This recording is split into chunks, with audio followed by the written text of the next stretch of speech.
morning commute, causing a gridlock nightmare in the D.C. metro area. People stuck behind the wheel for hours. It was pretty rough driving home, and it took a while. It took him an hour to get 4 miles. As the snow on slick, untreated roads turned to ice. It's terrible, especially if you don't have the right tires.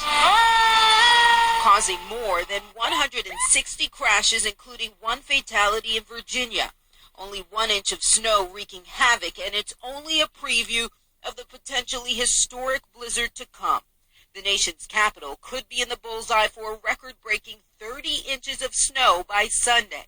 This traffic app showing the accidents inside and outside of the D.C. Beltway. An absolute mess. Crashes snarling traffic for hours, forcing drivers to abandon their cars. Pedestrians not spared from the hellish conditions, including President Obama nearly slipping as he exited Air Force One in D.C. The commander-in-chief's motorcade slipping and sliding on snow-glazed streets, taking motorcade drivers more than an hour to get back to the White House. Snow crews in nearby Virginia and Maryland scrambling overnight, piling up salt and positioning plows to prepare for the wintry onslaught.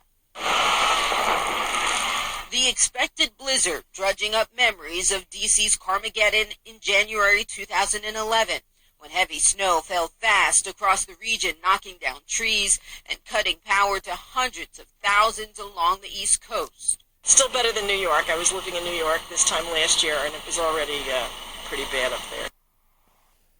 She writes in flowery detail of her first meeting with her future husband.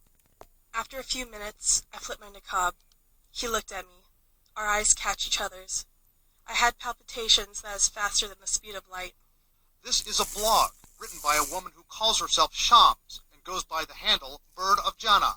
Analysts say this blog is a recruitment tool for ISIS, targeting mostly women in a Match.com style. Where it's about romance, it's about the perfect life, it's about making everything bad in their past go away because now they're going to have the perfect future. Experts say there's even a catchphrase circulating: jihadis. The jihadis refers to men who are displaying their masculinity, showing what heroes they are and how amazing they are as good Muslim men who are pure and who are willing to fight. It's part of an explosion of online recruiting for ISIS that's eye-catching and inviting.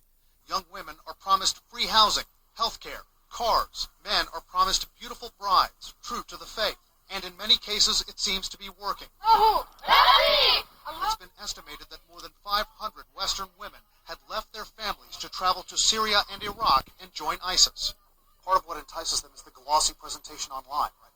Yeah, it appeals to the demographic, which is people in their teens, early 20s. So it's a presence online on the platforms that people of that age use, Instagram, Twitter. But it's also very well done. It's a lot of pictures, not a lot of words. Analysts say when the women actually get to ISIS-controlled territory, they're placed in female dorms for indoctrination. They often don't have a choice of who they marry. And in reality, they say, housing, water, and electricity are scarce. The stories often don't end well. A U.S. counterterrorism official tells CNN ISIS's use of foreign fighters as, quote, cannon fodder suggests many of these marriages will be short-lived. It's a badge of honor for a woman to be widowed. But then, in many ways, it's hugely disappointing because the women are treated like chattel. They are gifted to the foreign fighters, and then they're recycled when the first